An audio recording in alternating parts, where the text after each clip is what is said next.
Hi, I'm Linda. This is Linda's World, and I want you to know that this video is as impromptu as it gets.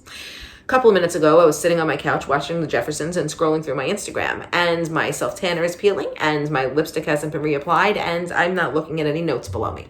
This is just me and the way that I feel about Free Britney.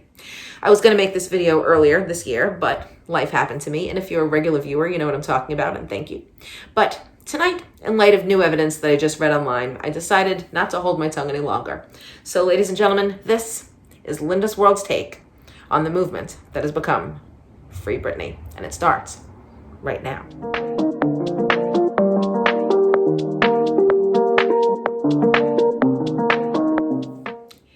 In order for you to properly understand how I feel about the Free Britney movement, you need to take a little bit of a walk back in time with me first. Now, I'm a New York City public school teacher, and so is my best friend. And so we have in New York what's called President's Week or February break, which basically means that we get a week off from school right around Valentine's Day. And so in 2007, my best friend and I decided to go to Boston for a couple of days during the break. We liked it so much, we went a couple of years after that. In any case, we had a lot of fun in the hotel room, almost as much as we had on the outside, because the room service was phenomenal, the TV viewing was great, and the beds were comfy.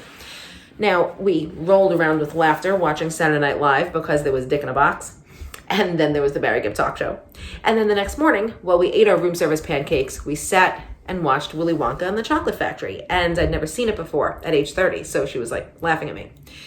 When the movie was over, we changed the channel, and we found the E channel, and that's where I found it. That's where I saw Britney Spears, shaved bald, umbrella in hand, attacking the car of a paparazzi. Now, I talk a lot about mental health on this channel. I talk a lot about it because I'm a person afflicted with mental health issues. I talk about it because there are people in my life who are afflicted with mental health issues. I talk about it because I'm aware of all the people in the world who are suffering with their afflictions to mental health issues. But I also talk about it because I'm afflicted with something else. I'm afflicted with a little bit too much humanity. I'm afflicted with this thing where I can't get certain images to stop pixelating in my mind when they trouble me. It troubles me when I see hurt animals. It troubles me when I see unethical practices of things, worldwide with workers and things like that. And it also infuriates me when I see a person who is very clearly suffering on the inside, being treated like the perpetrator instead of the victim because they had the audacity, the temerity to let it show on the outside. And that's what happened to Britney Spears. Now, I teach high school English, so I'd like to tell you that one of the books that we teach in my school is The Catcher in the Rye.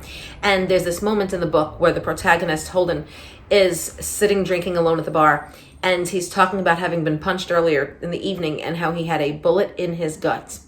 And he was holding on to his stomach to keep his guts in. And he didn't want the world to know that his guts were falling out because he was a wounded son of a bitch and he was concealing it. Exact quotes. This is what happened to Britney Spears in 2007. And we failed her. We failed her when she sat down during that interview with Diane Sawyer and she was grilled about what she did to Justin Timberlake to break his heart and make him write Cry Me a River. We failed her when we watched her engage in a marriage with a person who was very clearly just after his 15 minutes of fame, and then ensure that that 15 minutes would become about 20 years when he impregnated her 2 times, and then thought nothing of taking those children away from her when she showed the slightest bit of issues with her emotion.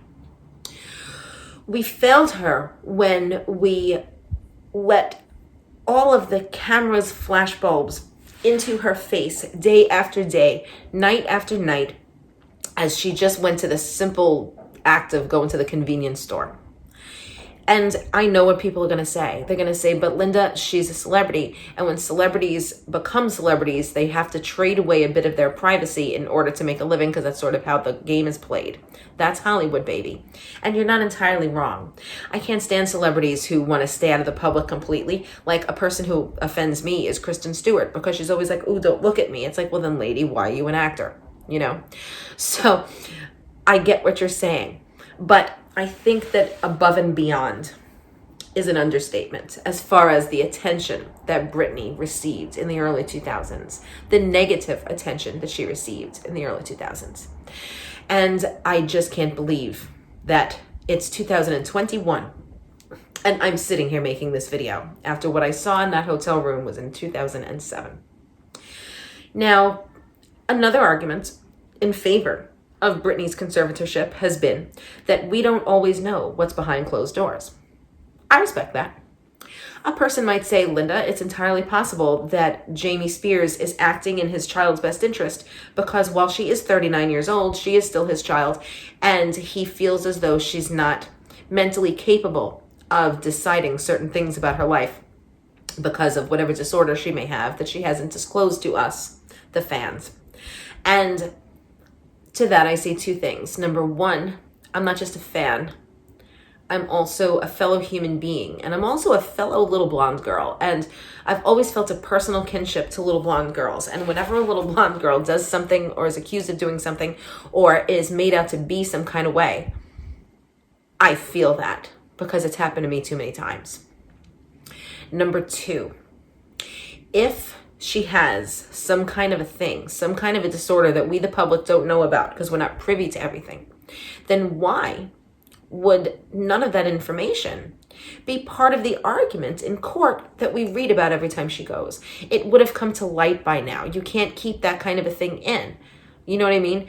And at a certain point, the information comes out, and I think the information is with us. Now, I want to speak about Britney's most current situation and what I read this evening online. I only read this about an hour ago, and basically the story is this. Britney has been dating her boyfriend, Sam, for several years.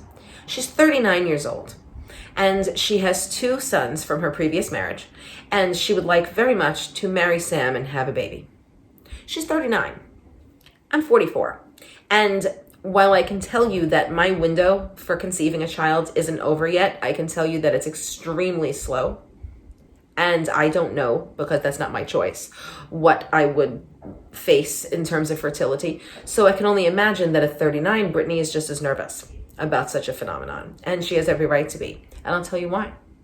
Because it is her body, and it is her choice. It's interesting because so often when I think about being pro-choice and a woman's right to choose, I always think about a woman declaring her desire not to bring a baby to term, when there's another side to it, which is a woman who desperately wants to bring a baby to term, but is being prohibited from doing so by the law and by her dad. Her dad, who incidentally draws a salary from being in the conservatorship with his child. A child that he didn't know for many years when she was on the road with her mom trying to get to be Britney Spears. A child who he has a strained relationship with at best. A child who he has been more than overbearing to for all of the wrong reasons. But the trouble is that often those reasons to us, the public, look correct. Because we think, well, he's an older man. He's been around the world, like he's been on the planet more years than she, so perhaps he has better answers. And also he knows his kid. And he knows when she's normal, if there's such a thing, and when she's abnormal, if there's such a thing. And he must see some abnormality that we don't see, which is the reason why he keeps the case going. I respect that too. But to those people I say, literally what would he know? Okay, Lynn Spears was the parent in Britney's life, not Jamie. When she was a child, yes, but since she's been famous or approaching fame, it's not been Jamie, it's been Lynn. And if anybody would know anything, it would be her mom. If anybody would know anything, it would be her boyfriend. If anyone would know anything, it would be the people with whom she spends her day, the people closest to her, the guy who makes sure that her extensions are in, the guy who makes sure her eyelashes are on, the guy who makes sure that she has the proper lighting when she performs in Vegas. These are the people who are around her on a daily basis and see her at her best and at her worst because she's at work. Or in our house. And they see and they know. And they would know. How would he? This is what I'm saying. And Furthermore, I'd like to say that where are all these people? Am I ignorant? Am I missing something? Is there a part of the story that I haven't seen where people who are closest to Britney, you know, her publicist or her stylist or any one of these things that these celebrities have, that they can't march on up into the courtroom and say, hey, this is what behavior I see her exhibiting. This is why I feel that on a day-to-day basis, I witness this 39-year-old adult female professional being a totally functioning adult with no need for a conservatorship that usually is in place to protect older people with dementia or Alzheimer's.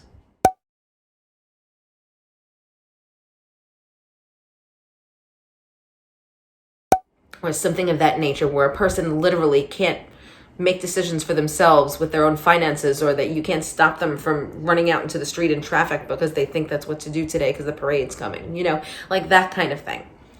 I'm acquainted with a person whose mom is going to be 91 this year, and she suffers from dementia, and that would be a candidate for a conservatorship because that's where her brain activity level has gotten to. But Britney Spears is 50 years younger than this woman, and as far as I can understand, a perfectly competent adult. Again, you might say, Linda, we don't know everything. You know, like we know what Entertainment Daily wants us to know. We know what People Magazine wants us to know. Do people still read People Magazine? Am I old? And we can't possibly know what goes on in the house and why the stipulations are there. And I respect that too. But I respect humanity more. I told you at the beginning of this video that I respect humanity. And I respect a little blonde girl.